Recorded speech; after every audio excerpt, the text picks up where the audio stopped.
really excited to be here. So I am a lacrosse player at Stanford.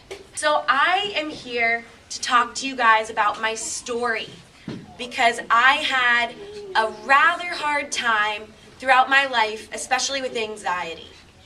Okay? So that was something that I dealt with a little bit as a little girl, and then definitely a lot towards high school and even in college. And what I really want to talk to you guys today about is overcoming that challenge, and just to know that nobody is perfect. Nobody is perfect, right? So it might look like, somebody has everything going on. They've got the grades, they've got the sport, they've got all these things going for them, but they might be hurting inside, okay? So that's the message that I want you guys to understand. And that it's okay if you don't feel good sometimes, and that it's not a bad thing, okay? So I'm going to talk to you a little bit about that.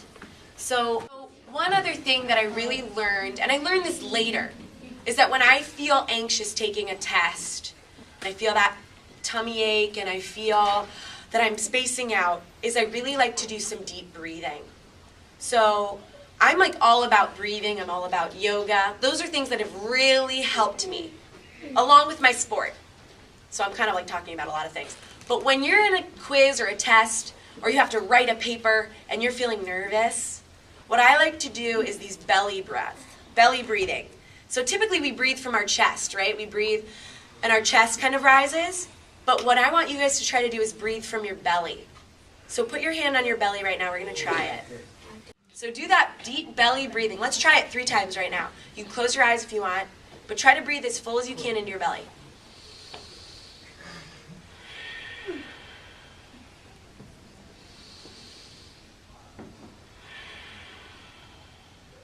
One more. Open your eyes. Do you feel better? Right? It's so easy. But sometimes when we panic and we get nervous, we breathe really fast and we start worrying too much. So just remember, you can always take deep breaths. Yeah.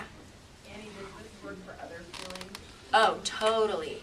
So this kind of breathing works for anger. It works for even sadness. It works for even if you're too excited about something, too happy, too anything. If you do this kind of breathing, it will automatically, slow down the processes in your body. I'm a psychology major, so I know about those, the nervous system and things like that.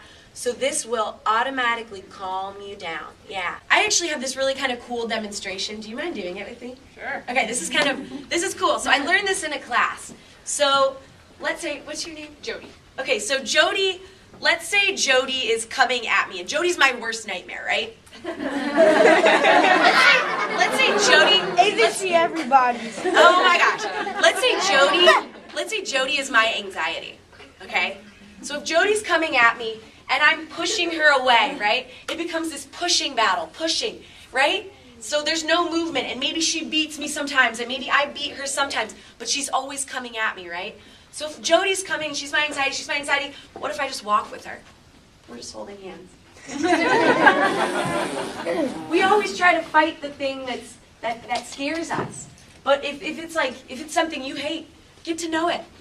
Hold hands with it. Walk with it. Learn from it, right? That's what we don't like. We don't like to do that in our culture, but it's totally helpful. Yeah. Okay, Vereen in the back. So, in 8th grade, things got a lot better for me because I got a lot stronger. I realized I cannot control other people. I cannot control other people. If they are not going to be nice to me, darn it. That's not under my control. You cannot please everyone in this world. That is one thing I have to learn still to this day. If you're a people pleaser, you know that that's true. You cannot please everybody. So you have to know that you are lovable and that you are loved, and the people that care about you are the ones that you should care for. And then you need to let the others be. Okay? So I became a lot stronger. But my anxiety allowed me to realize that other people might be suffering just like I am. Other people that I don't even know might feel just like I do. And my heart almost broke for that. Because if other people are feeling this way, and they're not able to share it, because they're worried about sharing it, then we're living in a world that's not sharing their common human condition, which is anxiety sometimes. We're human beings. We feel emotions. So when I got anxiety, I was able to immediately share my story with people and realize that other people felt the same way sometimes.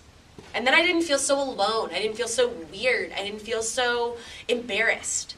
I felt excited. I felt empowered because my anxiety allowed me to connect with people. And that is like the reason for living for me. That's the reason for living. It's not about trophies. It's not about perfect straight A's on my report card. It's not about going to Stanford and having degrees in that. It's about connecting with people and knowing that you're not alone. And that is what my anxiety allowed me to do. And that's why I study psychology, and that's why I care about kids, and that's why I'm here today. So just know that something you might view as the worst thing in your life could actually be the best teacher. And that it has been that for me. So, yeah, that's my story.